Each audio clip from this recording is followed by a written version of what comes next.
this computer. There we go. So you all can start. I'm sorry, I'm not gonna let you start how you want to start. We're gonna go ladies first because of my values.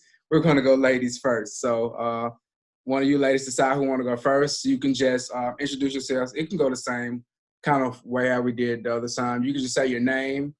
If you have been speaking, if you haven't been speaking before, that's fine. And just talk about the industry that you kind of work in or you desire to work in. You know, it doesn't mean that you know, we're speaking these things of the things that we want to as well. And I don't want to go too far, but just tell us who you are, the amount of time you've been speaking, if you've been speaking, and that lane that you work in or the lane that you desire to be in. Hey, David, make sure that your video is on for me. Video, you're able to see your video to the left or on the bottom column as well. And the mute is going to be to the bottom left. But go ahead, either Jen or Melissa, whichever one wants to go first. Okay, I'll go. Hey guys, I'm Genesis Smalls. I am a photographer, wife, house mom, you know. Anyways, I know Mike and I talked earlier last week about me kind of venturing into teaching photography, which Rise Up Academy is kind of going to help me as far as speaking in front of and the audience that I would want to lead. So I am very excited about, you know, this new journey that is ahead of me. Gotcha. Good. Good morning, guys. Can y'all see me? It is not morning, but we can see you. Oh, it's morning for me. Right. My name is Melissa Long. I'm from Bessemer, Alabama. I have I'm a mom of two, a newborn that I'm dealing with right now. What am I supposed? Oh, right now I work for Allstate Insurance Company. I'm beginning to work with Bold as a Lion with videography. As far as speaking, outside of my sorority and the stuff that I do at my job, I really haven't spoken in front of people, really. But I want to start like a movement called Daughters Need Mothers Too. I want to basically create a space to where mothers and daughters can come and learn new tips on how to create a better bond with each other. Hold on. You going ahead of us. Oh, you're doing great, but I'm gonna make you repeat some of that again. But yes, yes, that's good. I'm like, oh, she's driving into it. Hold up, so slow down. So, and then that's it then. That's good. That's good. Great. So I'm going to kind of go in the order for the fellas in the order of I see my participants on the right. Also, before I go to the guys, if I'm talking, if you have a question or anything, on the bottom there's a chat box. You can type your question in the chat just so you don't forget it. You know, there is a chat box. But first up on I see is Randy Hughes. All right.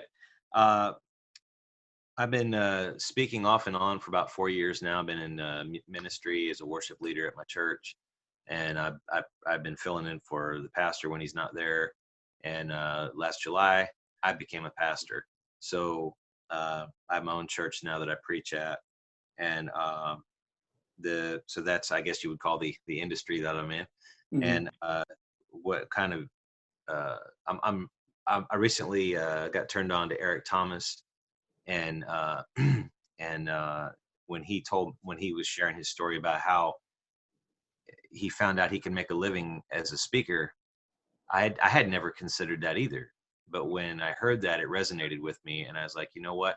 I don't know if that's what God has in store for me, but I'm a big fan of Inky Johnson, and one thing I listened to him say recently was, you find your purpose when you're out there serving, you know, and you're not being stagnant. So my ears perked up when Roderick shared this opportunity with me, and I'm like, you know what, I'm just gonna glean what I can and learn what I can and apply it to my life and Absolutely. Let the great. Next up, Roderick. Hey, what's up, y'all?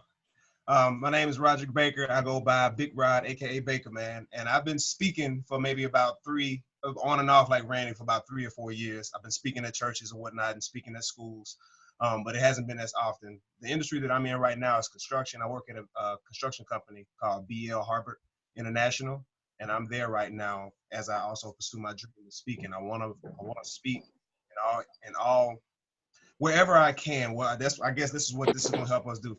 Where I'm supposed to be speaking, what I need to be speaking on, how I need to be speaking. And I'm also an inspirational hip hop artist. So I talk about Christ in my music, talk about my faith, and I want to push that as well. So that's me. Good. Next up, Billy Smith. All right, I'm Billy Smith. I'm a realtor, jack of all trades. Hold up, Billy. We can't see you. There we go. All right. There we go. Go ahead. Artist, kind of a jack of all trades, and I want to just learn more about speaking so I can communicate well with people as I'm doing real estate or anything I'm trying to do in the future. I'm from Birmingham, Alabama, and just ready to learn whatever I can learn from the class. Gotcha. David, are you in a position to introduce yourself? Yes. Okay. What's up? How y'all doing today? My name is David Houston. I'm from Bessemer, Alabama. I'm a husband and a godfather to Genesis Nas children, Leah and Titus. But she's also my cousin, and been knowing Mike for a while. I've been a musician, traveling and playing a lot of different, I guess, venues for a long time. But I know my calling is different from that, whether that's some type of outreach or community-based platform. But I'm like Randy said, I don't know exactly, but I want to not stay stagnant and learn. Take what I can, and want to support Mike in his endeavors also. But at the same time, like we said, learn what I don't know. So. Absolutely. That's good. So I know everybody has different expectations and everybody wants to learn something different and new. At this time, you all could hit the mute button if you haven't hit the mute button. Gotcha. So everybody had different expectations and things. One of the things I'm going to teach you and show you, for me, I'm going to build you all the same way that I was built, and I was trained and built from the inside out. So I'm going to teach you all from the inside out, and not only because a lot of people, anybody can, truth be told, like get on the stage and speak. Anybody can do that.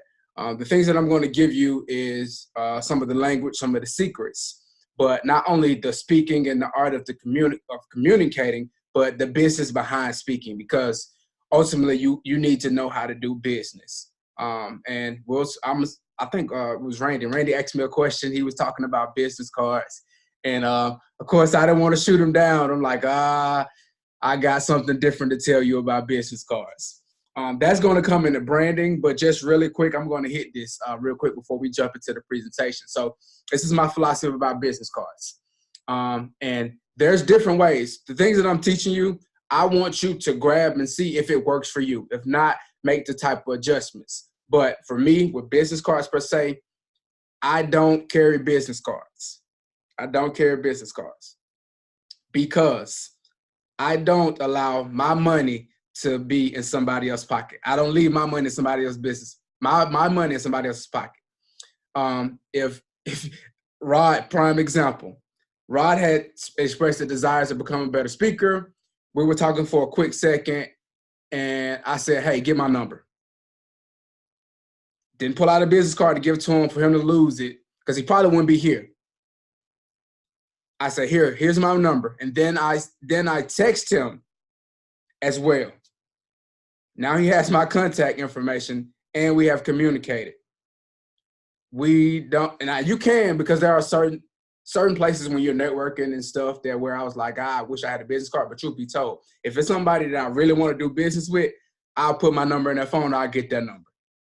There's some people in networking environments where you want to get a card and they're not serious. You just give them a card to get rid of them. But that's my thing on business cards, Randy. I just want to hit that real quick because I know we kind of talk. It's cool and they're cute to have, but all in all, Billy will tell you, we work together. I got about my job business card. I got about maybe 5,000 business cards, and I probably only handed out 3 within the last year. They have my number if they really want to get to me. All right, I'm about to share my screen with you all.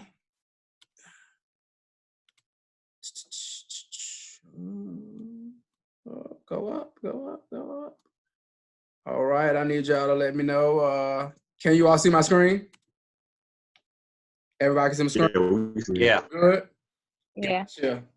Good. So, once again, welcome to Rise Up Academy. Over the next 7 weeks, we got 6 sessions like this, and then we got a half day. I'm really thinking about moving it to a full day because I have so much more value that I want to give you all. Truth be told, I really want to open that day up and make it a full day because there's more that I want to give you all. For me, so I have been coaching since 2009, and I've been, kind of speaking. I used to do music. I was a part of a youth group called Off the Chain, and we did music. And before I got there, I was, doing Christian hip hop and stuff like that. So I was always used to being in front of people. But I took this. One of the things was I didn't start taking this business of speaking and doing it the right way until 2017. So I've been doing this professionally since 2017. I've been speaking, but professionally since 2017. So I don't want you all to get caught up in the amount of time when we talk about this, because I saw people take this business and do what they want to do with it in a short amount of time, and I saw people who've done it in a long amount of time. But it's all about the amount of effort that you're willing to put in to work on this craft, because it's a craft. So one of the things I want you all to notice, if you know me and have been around me, that you never really hear me say that I'm a motivational speaker, I'm an inspirational speaker. You allow the people to tell you what you are to them. So my tagline is Michael Barham elevates. I don't call myself a speaker. I don't call myself a coach. Some people will say, I'm such and such motivational speaker. Well, when people are looking to hire somebody, they may want you, but they don't necessarily need a motivational speaker. So whereas I can go into an environment and motivate people, I can go in an environment and inspire people. But if they don't want that, I'm able to tweak and give my customers or my audience what they need. So you're not a speaker or a coach. You are a business owner, and speaking and coaching, if you prefer that, or trainer, or whatever you call yourself, those are services that you offer. So you won't deem to hear me say that, what I'm saying, I'm necessary. Now, in genres, some people, they are, inside that box of, they'll say oh, okay, I like you, the motivational speaking stuff you do. I'm like, okay, if that's what you call it, it's cool. However you relate to it. But for me, I'm not a motivational speaker. I do look to inspire people, but that is a service that I offer. So we are business owners here. Speaking is a business. You can actually get paid for this if you desire. There's nothing wrong with speaking for free if that's what you desire to do. But in different genres, we got people who do real estate, we got photographers, we got people who are in ministry. There is money in those industries, and people are being paid to communicate in those industries. So don't leave it on the table if that's what you desire. Even in the beginning, one of the things that probably about 2016, there's a guy named George Johnson. Is actually one of my wife's cousins, but him and his wife, they do a lot of speaking on relationships. And we sat down and I was like, yeah, I know it's the beginning, I got to do it for free. He was like, who said you got to do it for free? So in the beginning, you can be paid if you desire to do so. If you know the way and you have the things lined up and the system in place. We're all talking about, we're building a foundation. So over the next 7 weeks, we'll be building a foundation, okay? So this first section is the vision. So we're gonna talk about like what's the vision for your business. We're gonna talk about changing your mind. We'll talk about changing your mind. So before we jump into going into, I just want to talk like, do any of you all per se have a vision for your business already? Talk to me. Talk to me. Come off mute if you need to talk. For yourself, for your business, this life or business. Well, my vision, my hope, my vision is that that I could be in full-time ministry and just pour myself out, you know, make an impact as much as I can wherever I can. And the idea of speaking for a living is very exciting to me and very freeing. The whole idea of it is very freeing because I would be able to be in charge, you know, of my time rather than it being in charge of me and having to check in at a job every day. Even though God is using me at my job, my heart is just really about going out there and making an impact, and I'm very limited at my job. Gotcha. That's good. All right. Anybody else want to jump out there? Yeah. I can couple Randy with a lot of what he said about being able to control your time. And also the thought of speaking full time is exciting to me as well. I'd much rather be doing that. That fuels my heart, my fire more than things, to be able to speak full time and be able to just be free and not be restricted to a job. Even though God blessed me with the job as well, I like to be able to do that full time. So and I also like to build more of my vision, figure out what more of my vision is as well in this process. Gotcha. All right. I would say for me, I don't mind speaking in front of people, but I think I'm more of a across the table, face-to-face type person. Gotcha. To help encourage and inspire. Gotcha. Definitely. Okay. There are different ways. As we'll begin to learn, like there are different ways. So for me, although I'll speak in front of a crowd of, you know, I've spoken in front of crowds of 200, 300. My sweet spot, Miss Jen, can you mute your phone for me, Miss Jen? Uh-huh. Thank you. I was waiting on you to get done talking. I was writing down my business. Okay, you good. Hold on. I need you to mute it for a second. You said mute it. Okay, Yes. I hear them in the background. It's okay. So for me, although I love speaking in front of crowds and all, it's cool. I like the pictures because Jen has actually taken pictures of me and the pictures look good. My sweet spot and what I love lately is those small workshops. So at least once a month, I'm contracted out. I do a small workshop and like I thrive in that small workshop because I love the intimacy of it. So definitely, you can, like, everybody doesn't have to do it on a grand scheme like the Eric Thomases and the Inky Johnsons. If coaching one-on-one is your thing, or if it's small groups, like, you can still be effective in doing that. So it's definitely very good. Okay, we're on you, Jen. You're going to unmute now. Well, you just stole mine. Okay, go ahead. Say it again.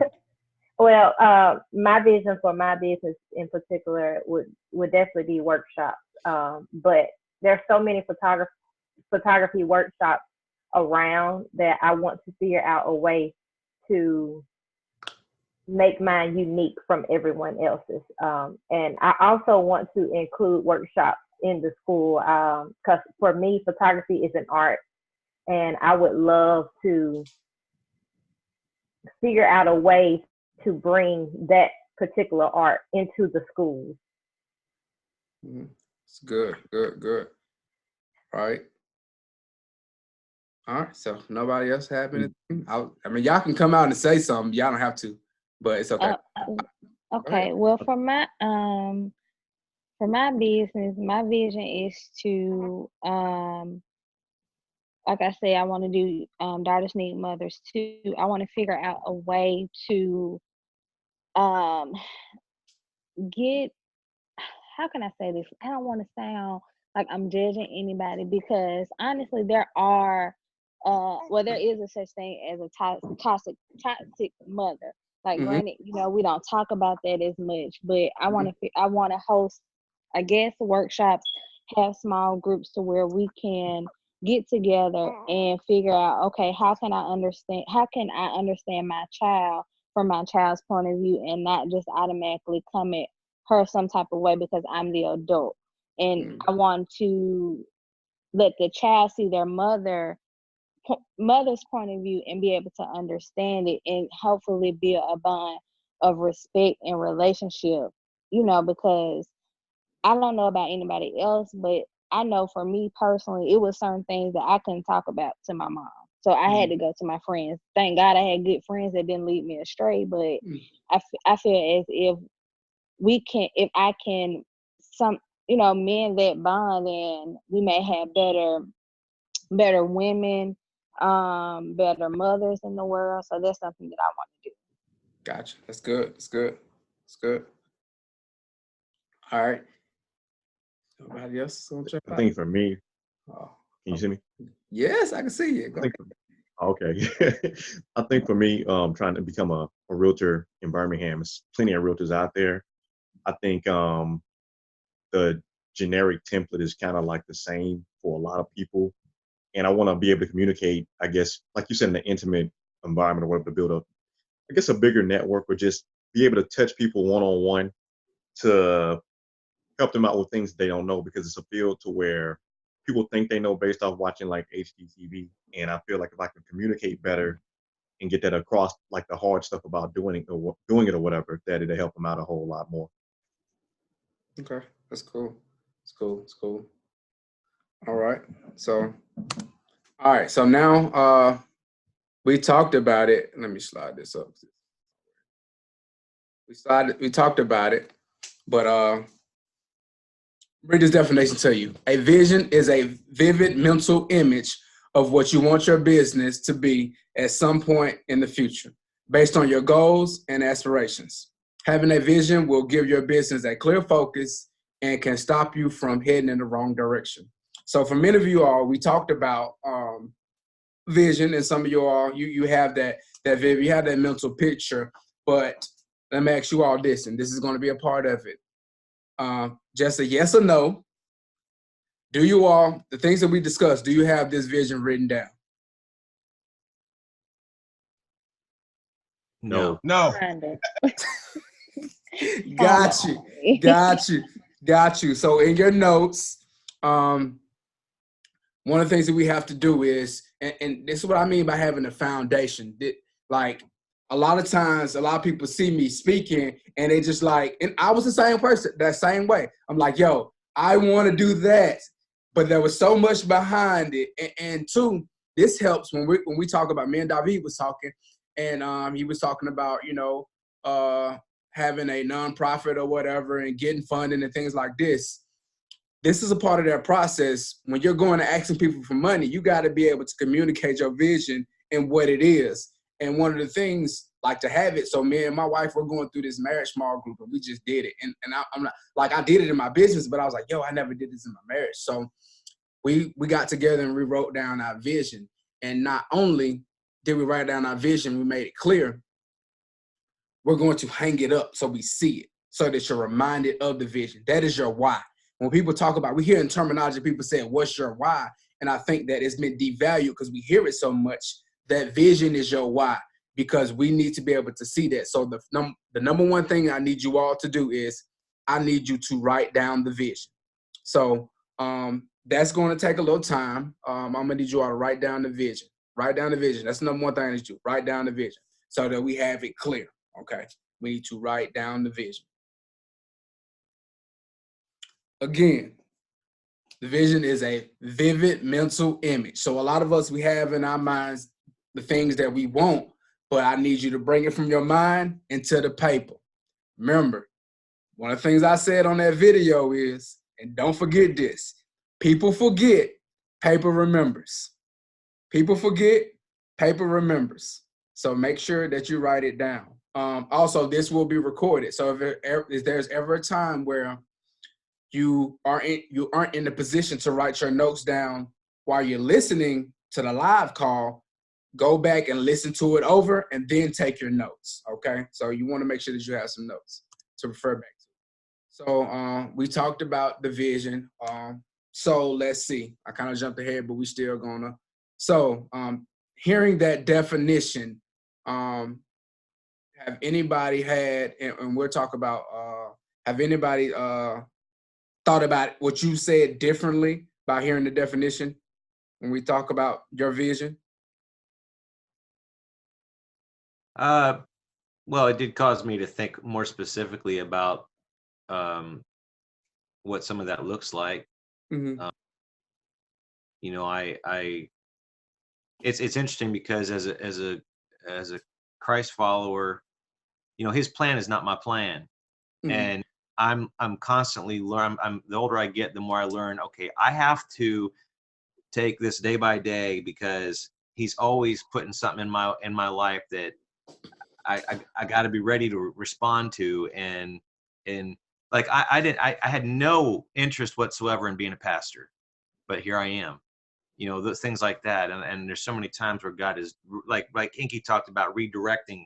You know, he didn't want to be a speaker, but now he is, and it's his passion now.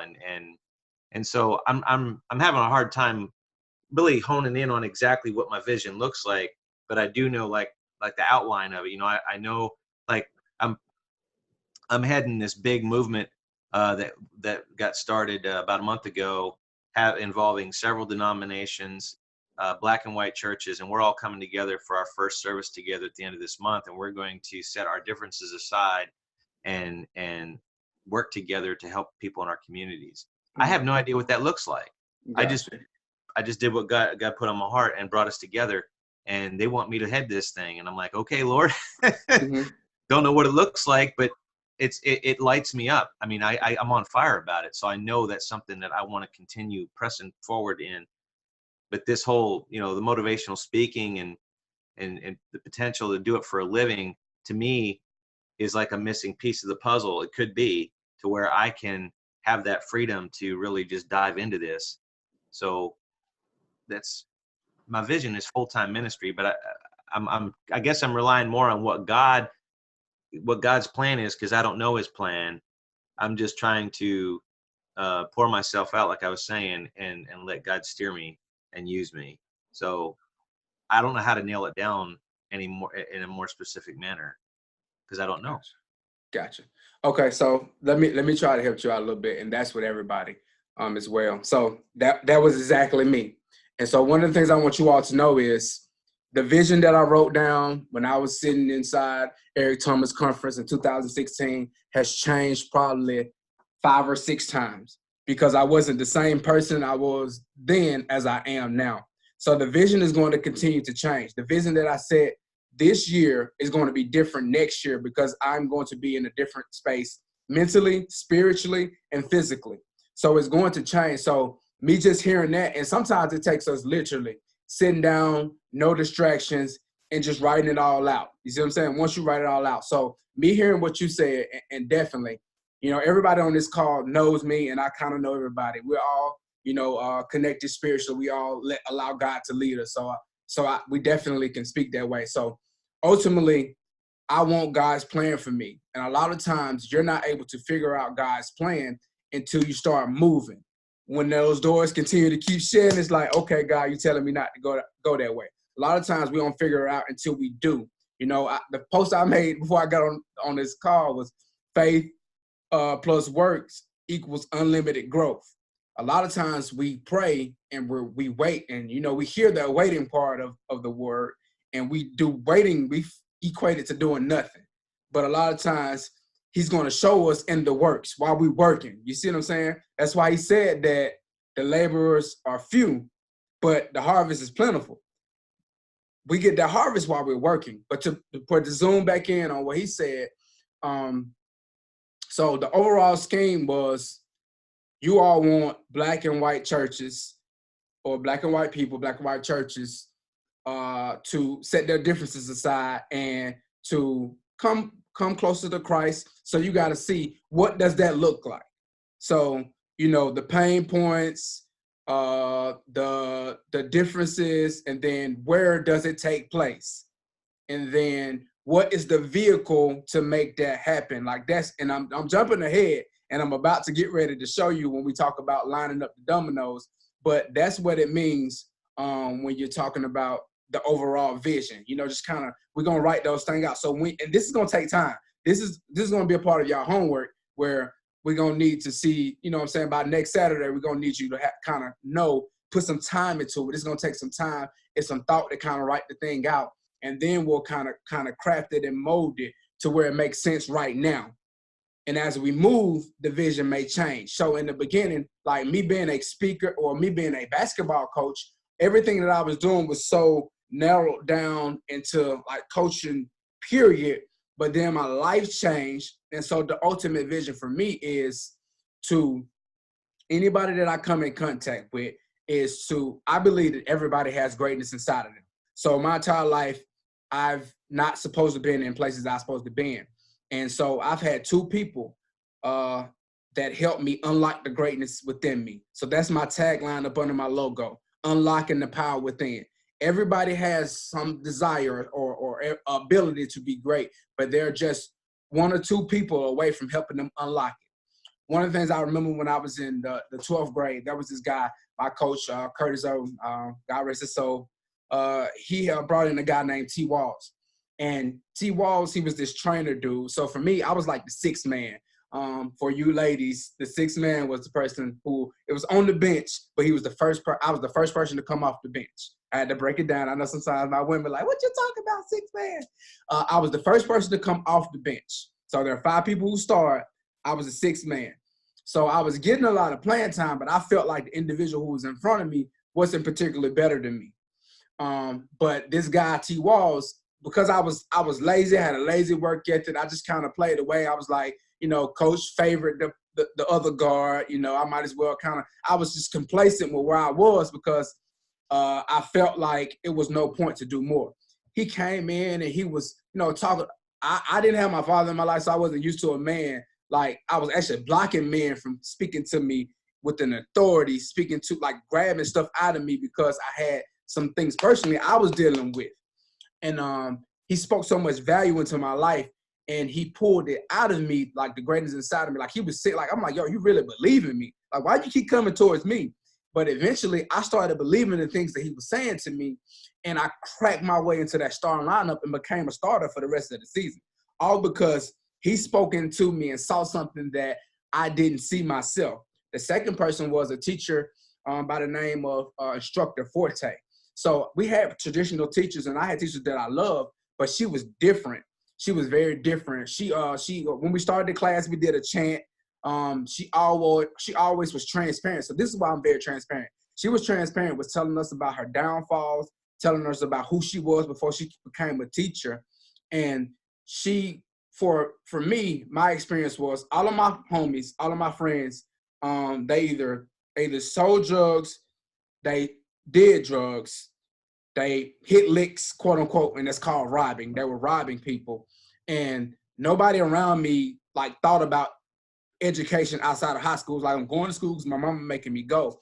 And for her, she helped me see that there was value for me outside of the traditional just hitting the block type deal. Like, I didn't see that for my life, to be truth be told, but by her opening up, she allowed me to see that there was more for me. So when we talk about vision, that is what my vision is. And my vision is to help individuals unlock the power within in the areas of communication, personal development, leadership, and communication. So did I say communication twice? I didn't say communication twice. Okay, good. But that's what vision looks like to me. And I'm able to break it down. And I wasn't able to break it down like that 2-3 years ago. I'm just in a different space now. And it's going to happen as we continue to go and grow. So just to break it down, we talk about lining up our dominoes. So what it looks like for me to help individuals do that. So I'm just going to kind of help you all in the grand scheme of things. And this is what I want you to do. I want you all to line up your dominoes when we're talking about your vision and how you're going to get there. And I was kind of breaking it down with your story, Randy, a little bit, but I'm going to help paint the picture. So for me, I knew that I wanted to be a speaker. I wanted to do this speaking thing, and I wanted to do what I said as far as inspiring people when it came to business development, or it came to speaking, coaching, and all of this. I knew I wanted to do that. That was the outline thing, but I knew that there were steps to doing it. So the first thing I did was I went to seek, and I got coaching, and I got guidance, because I knew I wanted to get there. I knew that I wanted to do this in this area because I saw people who looked like me, that was like me, that wanted to do it, but there was things I had to do. Number one, I had to go get the training to learn what I was doing.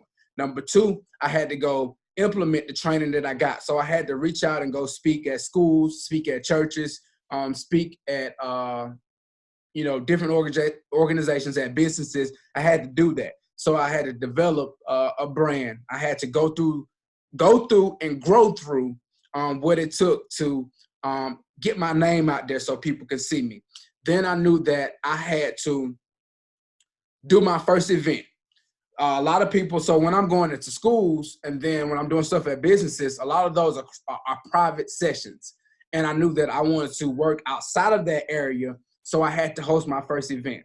So boom, I hosted my first event. That was another domino.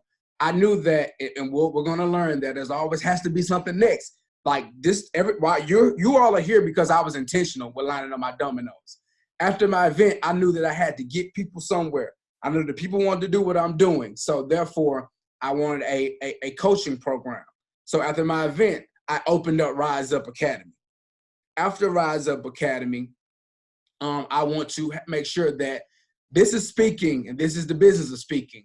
But there is people who need what I say is personal development, and that's the character. So there's a lot of people. So when I am where I am because, and I'm going to tell you, you could be an underdog. You don't got to be the smartest, the strongest, the fastest, or know the most.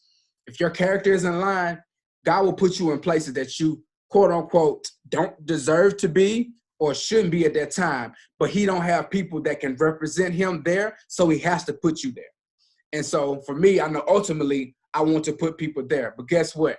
I need the proof. So in order for Rise Up to be bigger, guess what? You all are another domino. Once we go through this and you all maximize and do what you're supposed to do, that is another domino for me. So when we talk about dominoes and we talking about our visions, some of y'all, we can come off mute, whoever. What do your dominoes look like? And if you don't know, it's cool. You can kind of say what you would like them to look like, because a lot of us, we may not know right this second. So when we talk about lining up our dominoes, we're hidden. Like, what would you like it to look like? So for you, Jen, I'm gonna pick on you a little bit to bring it out. When we're talking about doing workshops, what do those workshops look for you? What do you expect them to learn? And what do you think that it looks like to you in your mind when we line it up? And what do you feel like you have to do to get there?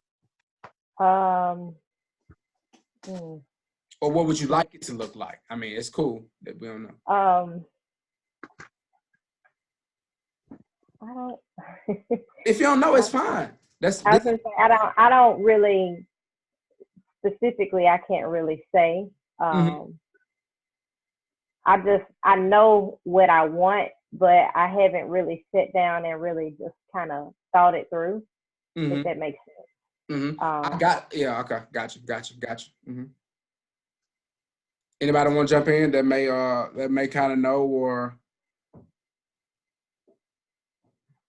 kind of say what they would like it to look like? We talk about lining up our dominoes. When you say workshop, are you talking like my own workshop, or are you talking this workshop? I was talking about mine specifically. That was what my vision. That is what lining up my dominoes. So when you talking about speaking, in your capacity in ministry, we talk about full-time speaking.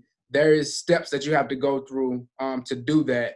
And if you don't know, or just not like with let's break it down to what you said about the project that you're leading.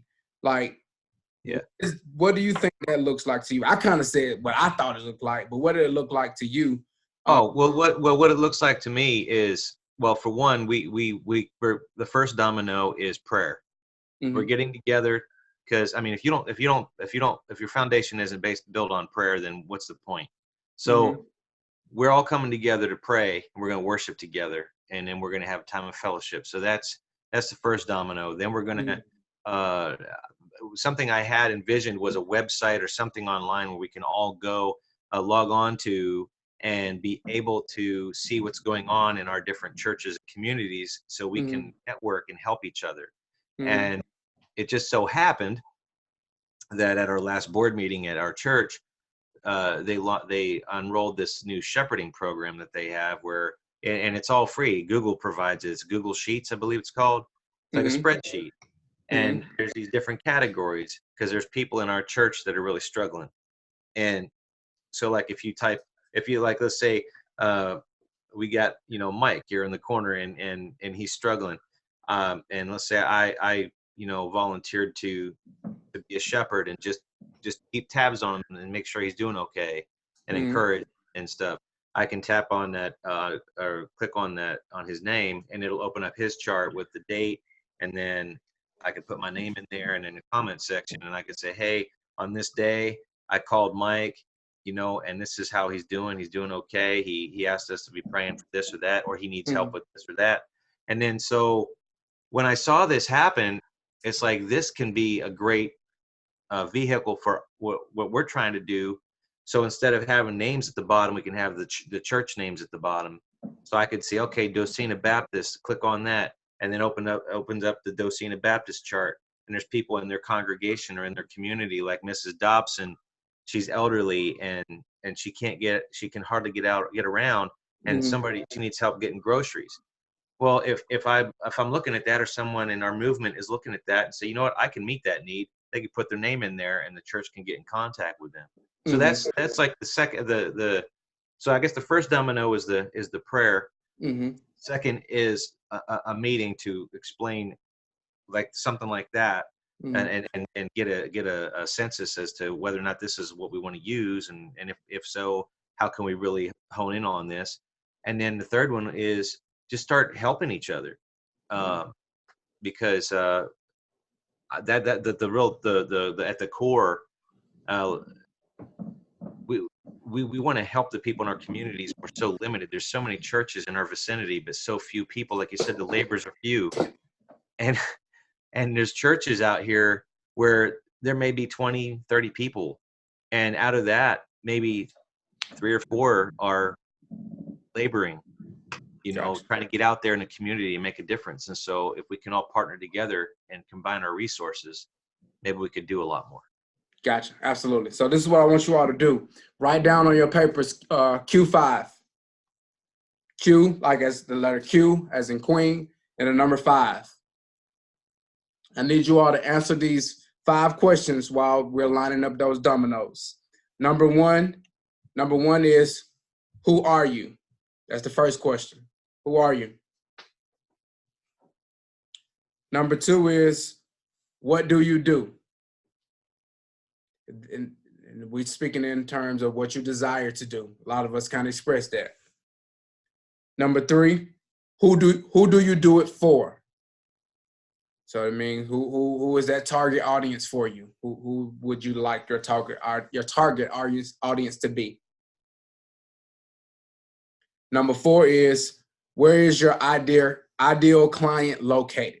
Where are they located? Supermarket, a certain social media platform, whether it is Instagram, Facebook, LinkedIn, Twitter. Where is your ideal client?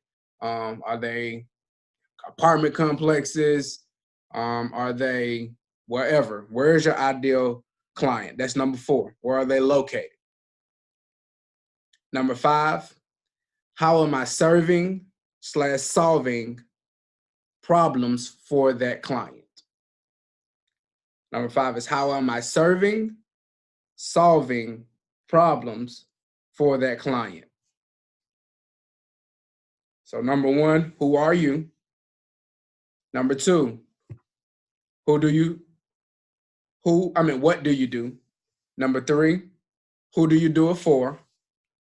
Number 4, where is your ideal client located? Number 5, how am I serving/solving problems for that client? Excuse me. All right. When we talk about lining up dominoes, I need you to answer those questions for me. Not today. We're going to take time and answer those questions. So we're going to take some time to talk about mindset. One of the things that I needed to do was I needed to shift around mindset. So we're going to talk about occupational mindset versus entrepreneurial mindset. And so there's nothing wrong with having a 9-to-5. This is not what we're talking about. We're not talking about a 9-to-5 versus an entrepreneur. We're talking about the mindsets of occupational mindset. And that's a fixed mindset versus a growth mindset. That's what it boiled down to. Because although I'm a part-time entrepreneur, I'm a full-time I work a full-time 9-to-5. I have a entrepreneur mindset. I don't think 9 to 5 at all, even when I'm in my job at all. So when we're talking about having a fixed mindset, you want maximum results, but only willing to put in the minimum effort. So a lot of people, we talked about visions. We want these things and we want them, but we're not willing to put in the effort that it takes. We want to put in the minimum requirement to get those sweet things that we want. And that is not how you get to the next level. That's not how you go full-time speaking. That's not how you get the workshops that you want. That's not how your brand expands the way it does. And I'm gonna tell you, in the beginning, I was in this occupational mindset with Push Elevation, and it was going nowhere at all, but to my family and friends. It was cute to my family and friends, but because I had an occupational mindset, I wasn't getting the results that I wanted. Occupational mindset says, show me, then I'll believe. You want to see it first. Entrepreneur mindset says, I believe, now I'm going to show you. That's that faith-minded thing. Like, it's not a show me, God, which way you want me to go. No, God, I believe the plans you said that you have for my life. Now I'm going to show you that I believe, and I'm going to do this scared, what's in front of me, and I'm going to do these things to show people that I believe. Entrepreneur mindsets, quick story, and I told some of you all, with this whole rise up thing, you all are here because sometimes I'm indecisive and I don't move on certain things, but I was sitting at work and I said, I want to train speakers. And I was supposed to do the same workshop. I can swear to you, I can send you the outline. I met with the girl Jasmine because one of the things she do, she helped show me how to do the whole event and all that a year ago. A year later, we're doing this because I was at work and I said, I'm about to drive to this library and I'm about to put down this deposits. I don't have the speakers lined up. I don't have the content put together. I don't have the money right now to do what I need to do, but I'm going to put down this deposit. My money's going to be connected. It's going to force me into motion. That was my entrepreneur mindset moving. Not that I'm in a 9 to 5, I'm going to do this work and I'm going to wait for a check to come to me. No, I'm pushing myself into motion and I'm going to make this happen. Occupational mindset, trade time for money. Trade time for money. I'm going to sit down somewhere and I'm going to do some things for my money to come. Entrepreneur mindset is totally different. Entrepreneur mindset, thrive on risk. A lot of people have the occupational mindset of, I worked so long for this paycheck, let me hold on to it. As entrepreneurs, we thrive on risk, meaning that they're calculated. Like, I don't mind, like some of you, like you all did a great job. Let me jump out and make this investment. Let me take this risk. It's deemed as a risk, but let me go ahead and jump out and make this investment. Occupational mindset, they avoid risk. You're trying to hold on to not just money, to opportunities, to your times. Occupational mindset have low persistence. Entrepreneur mindsets, they value their time. As an entrepreneur, I don't spend, like, there's been individuals lately, and I'm just going to be completely transparent with you. There's been people who wanted to, sit down and talk to me, bounce around ideas, pick my brain, all this stuff. And when Rise Up came up, they did not jump on it. And they continue to message me and inbox me. And guess what? I value my time. If you want to grow, if you want to be better, you would have signed up for this to be here so I can give you the information that you need. But I'm not going to take an hour out of my time when I work a full-time job. I'm a father and a husband. I have a brand and I coach. I'm not about to take an hour away from me that you don't care enough about my time to invest into this yourself and to invest into growing. I'm not about to do it. I value my time. Entrepreneur mindsets believe in seasons. So as an occupational mindset, a lot of times when we have things that go in our life and we're not winning, a lot of times when I had the occupational mindset of just going to my job, and I used to have a job that I hated. And so for me, I made it to that job because I knew this was just a season of my life. Like we talked about, I know God, there is more that God has for me. I understand I'm not winning right now, but I understand that this is just a moment. when you have an occupational mindset, you're not attached to the results of the loss that you're facing. You're thinking about, okay, boom, there's something after this. Entrepreneur mindsets, we create systems. So I don't want you all to just go out here and speak. I want you all to be able to create a system so that you can effectively grow and grow the right way. Occupational mindset, you are emotionally immature. So there are some people who are literally emotionally immature. And that just means that you're not willing to grow. And a lot of times it is when it comes to the face of feedback. So, and one of the things that we'll do when we get to that full day, so when I go in and I speak places, I don't go in and I do my speech and just say, "Oh, that was sweet, I killed it." Because who determines that I killed it? Me? You have to be able to accept feedback from other people. So I give them a form to provide me feedback on how I did it. Now, there was a point when I was emotionally immature, when I was deemed and thought that people were hating on me because they disagreed with how I felt or how I did things. That was an occupational mindset, okay? When we talk about an occupational mindset, you multitask. So at my job, I'll pick up a phone and I'll be sending an email while I'm talking to somebody at the same time. That's multitasking. That means that you're doing things. We just talk about jack of all trades. I was in a workshop the other day, and that was a picture of an image, and there was arrows pointing all type of ways. And that's how a lot of people look when you're multitasking. And when somebody asks you, what do you do? And you're every different direction. What an entrepreneur does is monotask. I said monotask. And what that means is you're doing different things, but you're not distracted. So for me, I still coach, and I'm going to be coaching. But guess what? This ends right before my season ends. So I'm locked into you all right now. I still coach. I'm still a coach, and I'm doing my coaching thing, but I'm locked into you all for the next 7 weeks. And I'm able to still focus on you all primarily. You're my primary goal. But I still am able to do certain things and I'm not distracted. When I lock in on a task, I can finish that task. A lot of people aren't finishers. So ultimately, you want to change your mindset and you want to be able to go from occupational mindset, if you're there, from a fixed mindset to a growth mindset, because the journey that we're going on, I need your mindset to be a growth mindset.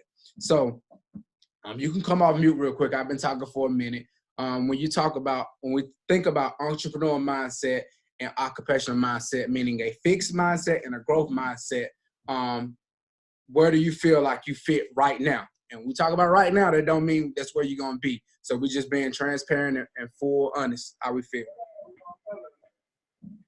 For me, I think I'm a little bit in between both right now. Okay, so right, we're in between both. So where is we? What's the? Is it 60-40? Is it 60%, 40% the other? It would be 60% occupational, 40% entrepreneurial. Gotcha. So more occupational, because I'm, especially with the avoid risk. Mm-hmm. Because I'm always trying not to, because I hate to be disappointed. So I try to do whatever I can to avoid risk or avoid failing. But I mean, we all know what comes, with failing is going to come with it. So. Good. Thank you for that transparency. Yeah. I'm going to piggyback off of Jen because I think I'm in the middle as well. Because, and let me tell y'all something. 50, I'm sorry. 50. I'm going to cut you off real quick. And this for everybody else. We're not going to go in the middle. You on the left or you on the right? No. We want to be in the middle because we don't want to feel bad all the way. No. Right now, so we can change. And not just the ladies. I'm talking about everybody behind it. Because we don't want you in the middle. We on the left or the right. I need y'all to follow directions. Left or right. That's not fair. Okay. Go ahead.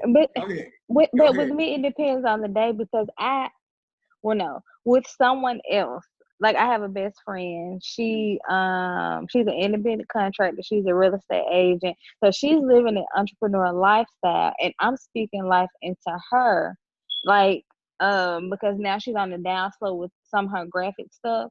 So I'm speaking life into her, and I can write my stuff down, but I guess I'm more on the occupational mindset because it's a safe zone. Because I'm like, I have 2 kids.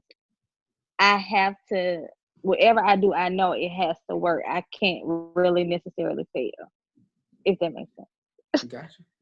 I got you. Go ahead. You done made me feel bad, No, man. guess what? And listen, But I was honest. yes, absolutely. Thanks for the transparency. Like, that's what this is about, growing. That growing gonna be painful, but we have to call these things out now so that we can move forward. So go ahead. Ouch. Next up, let's go. I think I'm more occupational, even though I'm entrepreneurial spirited. Mhm. You know me pretty well. I'm not afraid to jump out and do something, but I think I'm still trying to build the blueprint for a total entrepreneurial mindset to follow that throughout the rest of my life. Okay, good. Thanks for the transparency. Yo, Somebody else Can you hear me? talking? Oh yeah, go ahead. hey, this Rod. Yeah, I can be honest and say I have more of an occupational mindset, and I don't like it, but I know I got it. I like to have more of an entrepreneur. When it comes to thriving on risk, and yeah, I know that's something that I got to work on too. Um, but yeah, I'm definitely struggling as far as because I work a 9 to 5 too, and I'm trying to have your mentality to say this is just a season, even though this ain't where you want to be. Something next is coming up for you. It's just kind of difficult, And I'm thankful to God for this job, but I'm trying not to complain and just say, oh, I just want to quit this job and go do this full time, yada yada. That's where I'm at right now with my full time. So this right side of the list. I got some stuff that I want to be more on that right side as far as growth and not just a fixed mentality. Gotcha. Randy. I feel like I just am a born again entrepreneurial mindset person. If that makes any sense. I mean, I was just telling Rod when I saw him the other day, and he told me about this program about how what an impact Inky Johnson had on my life lately. I'm pretty new in the Inky camp, but I've been listening to him practically every day for almost 2 weeks now. And I have always been a dreamer. And, I when I decided when I was like a teenager, when I was 14, that I wanted to be a rock star and retire at age 30.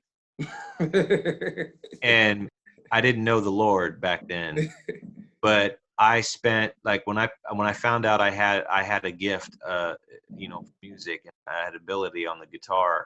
I, aside from chasing girls in high school, I would go home after school, practice my guitar until dinner, and then practice it again until I went to bed. And I did that for a couple of years, just grinding. I wanted to be the best guitarist I could be, and I really excelled and got into bands. It was a series of bands. Was chasing after that dream. I even moved out to Phoenix, Arizona, because back then, LA was the place to go if you wanted to make it in rock music before the internet became a household thing. And so, but then I got saved, and I realized that, because of the life I was living, I was losing my soul. And so I had to allow God to take me away from that. And he did. And it got to where I put the guitar down for 8 years, and it got to where I didn't even have the desire to be in music again.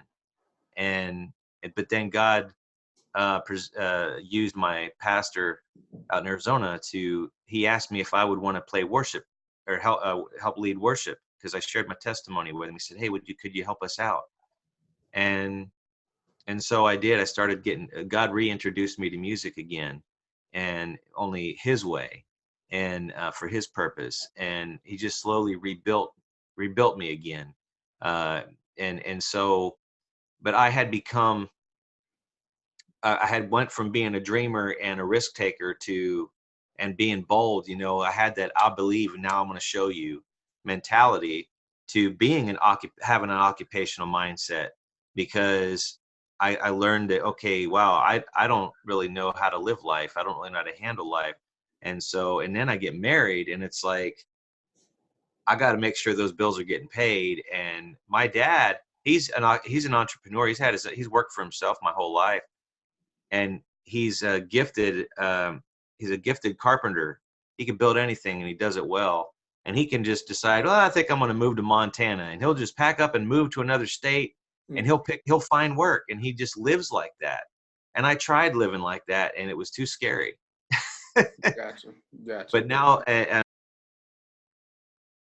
oh, you hit mute. To wrap this up, now that I want to make an impact for Christ, and I'm hungry for it, and I'm on fire about it, and I feel like I'm just not doing enough, and I want to do more, and I wish I had more money just so I could help more people. And then someone like Inky comes along. Sorry, my wife is texting me. But someone like Inky comes along and gets me on fire. It's like, wow, like he said, being stagnant is not where it's at. And it's because of Dr. Miles Monroe. I don't know if you heard of him before, but he was talking about pouring yourself out, all your gifts and your talents, and just dying empty. Don't die old, die empty. Don't leave anything left to do for the Lord, die empty. And so Gotcha. I just thought, well, that's what I'll do. I'll just, get out there and serve and do like Inky did. And so that's so I can so relate to what he went through in that regard. I'm like, yeah, all right, I'm ready, God. Like he went and gave his book to Oprah, Gotcha. Gotcha. And I'm like, okay, God, I'm not putting any limits on anything.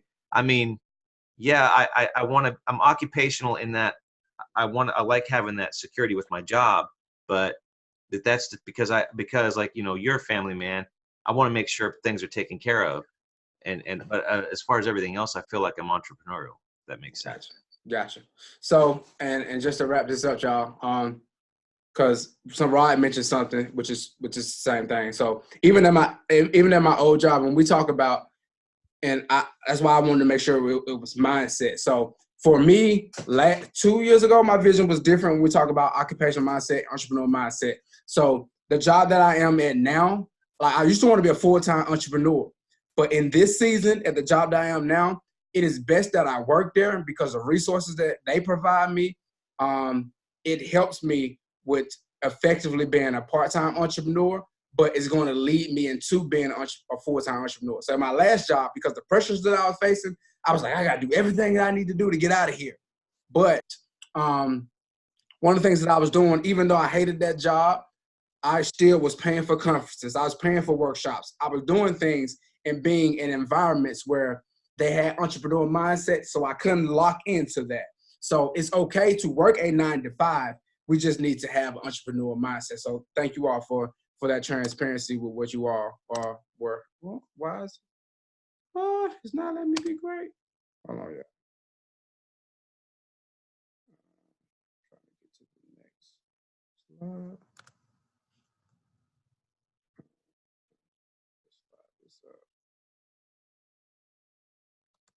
There it is. So we talk about, and I will make sure you all put in the Facebook group your emails. I'll email you all this PowerPoint as well. 8 mindsets that you need to have. Number 1, you can't wait for things to happen or for someone to tell you what to do. You must make them happen. So there are times when you're not going to know what you need to do, or you're not going to, you got to figure it out. Every single day, I'm in an environment where sometimes I have to figure it out. And we sometimes don't move because we don't, like I said, back to the example with going to the library and doing my event. I went and paid their money and I just figured it out. I wasn't waiting on things to happen. I wasn't waiting on somebody to give me confirmation to get it done. I just made it happen. And I'm a person where I make it happen and I make adjustments. And I'll hit a wall and then I'm making adjustments. Number 2, you need to hold on to both short-term and long-term vision simultaneously. So you need to have those for that vision statement and that vision for you. You need a long-term vision and a short-term vision as well. The third is there is no box. We talk about thinking inside the box versus outside of the box. There is no box. Like, I operate that way. I don't believe in a box at all. The things that people say that they're supposed to have, and the things like that, I'll just grant it, like in my environment, the job that I work right now, like everybody has a higher level of education than me, but and this is in this environment, but I have been getting the most recognition within the last year since I've been there. There's no box to me. I don't care about accolades. I don't care about what it's supposed to be like. I kick down the box. Like I tell people, don't put me inside your box. A lot of people try to put you inside their box because this is the way things are supposed to be. And sometimes, truth be told, it's the people who are closest to us. Like I love my mom and I love my father, but because there were things a certain way when they grew up, they are going to pass down things, but sometimes they pass down their own fears as well that they had when things were that way. They have boxes that they still are struggling with, but that was then. Don't put me in your box, Mom. Like my mom worked. Here's the thing: my mom grind 2 jobs my entire life, and I'm like, yo, that's not my box. And sometimes I don't have to work as hard as you work. That's not my box. I'm good. For my pops, he want things a certain way. He did things a certain way. I'm like, yo, we don't do things like that anymore. The next one is everything is possible. Everything is possible. And you got to have that mindset. Like, it's possible. It may be hard as hell, but it's possible. It may be hard as hell, meaning physical hell, going through hell, but it's possible. Next one is numbers don't lie. So when we talk about, and we'll get into it a little bit more, like, because we have an idea of certain things, and because we, may want certain things, we have to break it all down. When we talk about in terms of numbers, when we talk about financially, like when we talk about entrepreneur versus 9 to 5, okay, I want to be full-time right now. You'll never hear me tell you, just jump out there and do it, because them bills still going to be knocking on your door. I need you to know, like, what do the numbers say? The numbers ain't going to lie. Don't just try to jump out there and I know people, you hear Steve Harvey and you hear these people say, just go. If you got family and mouths to feed, you got to take calculated risks. Let's look at the numbers first. We can move in faith, but let's look at the numbers. Numbers don't lie. When we're talking about the dream, I need you all, your visions, your dream, your goals, I need you to work in rather than work on. And what I mean by that is a lot of times people work on their vision and work on their dream when it's convenient for them to do so.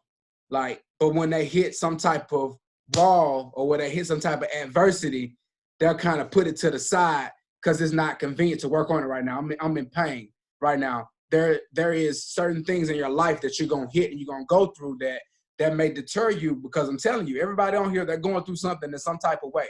But when you work inside the dream, you have to do things while you're going through and growing through whatever trial or tribulation it is in front of you. So I want you to have the mindset of, I'm going to work in the dream and not work on the dream, because working on the dream means you have to put something down. And there are, like we talk about seasons and stuff like that, but you still, even though I have things that I go through my life, working inside this dream helped me make it through it, because I think about my why. And the next one is number 7 is urgent. Speed kills. So there's been opportunities that I got because I was fast. So somebody may hit me up and say, are you available to do such and such and such and such? And I, like, when somebody tags me on a post about a speaker opportunity, thank God some of you all have done it on here, I jump in their inbox ASAP, because speed kills. And then guess what? They talk to me, I'm posting a flyer, I'm going to the event, whatever we communicate, speed kills. You have to be able to, because we have this mindset of I'll do it later. No, do it right now. Me and Rod talked, and I'm just going to show you how speed kills, for real. Me and Rod talked. He said he wanted to, he wanted to speak. He wanted an opportunity. At my event, Jet told him to, look into his phone to see if anybody had an opportunity. I asked him, have you reached out to the individual? He said, no. I said, What's wrong with doing it right now? Why not? Do it right now. He did it, and guess what he said? We set it up. I got an engagement. He gonna be speaking to a whole lot. How many kids you gonna be speaking in front of, Rod? 300 FCA, Football Christian Academy. Yes. That's because he just do it now. Speed kills. Stop trying to wait on things to happen. And the last one is audibles and adjustments. Today was a living example, y'all. I didn't freak out. That was a time in my life when I would have freaked out. I would have been sweating. I'm like, God dang, these people done paid their money. I'm not on time. They gonna think I'm unorganized. We make audibles and adjustments. When we talk about sports, and ladies, you may get lost in this for a quick second, but I'm gonna come back. When we talk about football, they get to that line. The coach told them to play. They get to that line, and the quarterback sees something different, meaning that the things that we have planned in our lives may not work the way we want it, because when we talk about Randy, we're talking about wanting what God has for us. There are plenty of times when we're going to want what we want for ourselves, and God is going to make us make an audible or an adjustment. But we have to be in the mindset of, I have a coworker, and Billy, don't say nothing. I have a coworker that every single day, and this is what this means, every single day, something goes wrong in our job every single day. We solve problems. But when problems happen, it's the end of the world. She shuts down. She's like, oh my God, they're just going to have to wait. This happened, this happened, this happened. And I'm like, hold on, we just got to do this. Or you just got to do that. Or you just got to do that. But that's because it's my mindset. If you don't have a mindset of audibles and adjustments, you'll freak out and you'll believe, you'll stay stuck into the tragedy or whatever it is instead of being outside of it. So 4 steps to shift your mindset. And I know we went a little over, y'all, and I was a little late, but I want to give you everything. And if you have to get off, it's cool. You can listen to the recording. We only got, this is my last slide outside of giving you your homework. 4 steps to shift your environment. Number one, your mindset. Number 1 is environment.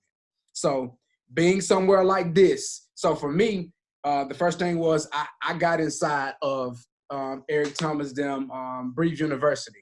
I knew that I needed my mind to be shaped because I was around occupational mindset all the time. So I needed to be in a mindset, be in an environment, be around people who thought in an entrepreneur mindset, who thought different, who thought outside of the way that these simple-minded people think on social media. You know what I'm saying? All you see is people who complaining about certain things, where all you see is negativity. I wanted to be in an environment where people wanted me to win. This is what I mean. You all are inside an environment. We're inside an environment where everybody wants each other to win.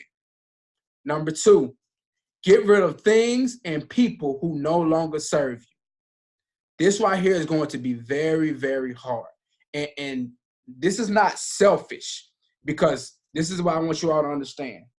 I have the heart of a servant. I would do anything for anybody. But there are people, when you're a good person, you have a good heart, people will take advantage of you. People will take advantage of you. So you have to self-evaluate those people who are just pulling, and those things that are just pulling. You need to be able to separate from those things because it's hurting you from shifting your mindset. If they're not serving you, you have to be able to separate and shift from that. The number 3, practice small wins. So I fail a lot. I hit walls. But what helps me to keep going when I'm going through is I practice valuing small wins. You got to be able to value small wins. So let's just say, boom. All right. Great example. So, okay, cool. This is my first thing in which, honestly, I wanted to keep it. No. I'm going to break it down. So my first event was the Rise Up event. I planned and expected for 30 people to be there. And while I'm going through and doing everything, I'm like, God, like literally, I'm like, God, I'm so thankful for the amount of people you have here. Like it may have been 15, 20. I wanted 30 or 40. It may have been 15 to 20. But I was so thankful into the people that God put into me because I was in that mindset. I was thinking like, okay, boom, now I can focus on shifting these amount of people that I have here to my next phase of life. But if I was caught into thinking that, okay, this is a failure because I don't have 30 or 40 people inside of this building. I'm practicing and thinking that, okay, boom, this is my first event. I'm going to value the people that are here in front of me. I'm going to take this small win, and then I'm going to ride with it. And the fourth one is that theme song. Have a theme song. This is kind of funny, but I need for you all to have a theme song. So one of my theme songs for me is that 8 Mile song. You better lose yourself in the music. The moment you own it, you better never let it go. You only got one shot. Do not miss your chance to blow. This opportunity come once in a lifetime. So whenever I'm facing something, like when I'm getting ready to run in the morning time, I'm listening to that because I'm thinking today I have an opportunity that I have to literally lock in so hard on that I may lose it if I'm focusing on something else. I may never get this opportunity again. That's my theme song that I have that is riding inside of me. Next is I need you to have a mantra, a personal mantra. A mantra is something that you believe in. And for me, 2018, my mantra was no more complacency.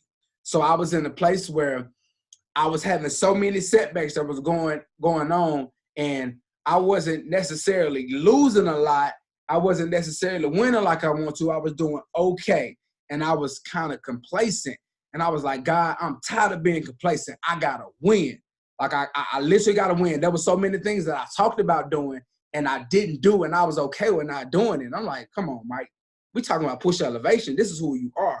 So my mantra for 2019, if you all have saw it and been a part of it, is cap less and grind more. Like that means I'm not talking about it. Whenever you see whatever I do, you're going to see the results. I'm going to grind. That's my mantra. I need you to write down what is going to be your mantra. What are you going to live by? Mine was no more complacency. This year is cap less and grind more. Less talking about it, more doing. So we talked about our visions and what we desire, but we got to grind and make sure it happens. It sounds sweet. It sounds good, but we got to make sure that it happens, okay? All right, so what I need you all to do for your homework, and I need it turned in, so we got some work that we got to do. We didn't just meet to talk to each other. You got to do some work. So this is what I need for you all. I'm going to do my part with giving you the value, but you got to do your part to make this happen. In order to get, when I talk about unlocking the power within, there's something that you got to do. So number one, we need to write down the vision statement. Write down the vision statement, making it clear. Also, answer the questions for the Q6. The second one is completely lining up your dominoes. And it says for each year, but right now we're going to focus on right now for the rest of your year, for the rest of this year. Like, we talk about our vision and what we want. Line up your dominoes with what you have to do in order to make that happen by the end of this year or going into next year. It don't have to be, you don't have to get it all done this year, but what you got to do this year, going into next year to make it happen. Number three, what is your current mindset? We talked about it, but I need you to turn it in. What's your current mindset? Occupational entrepreneur. I talked about completing the Q6. And I need you to email that homework to pushelevation at gmail.com. I need you to email it no later than Friday. Email it no later than Friday. So I know we all got a life going on, but I need you to block time aside and to do it.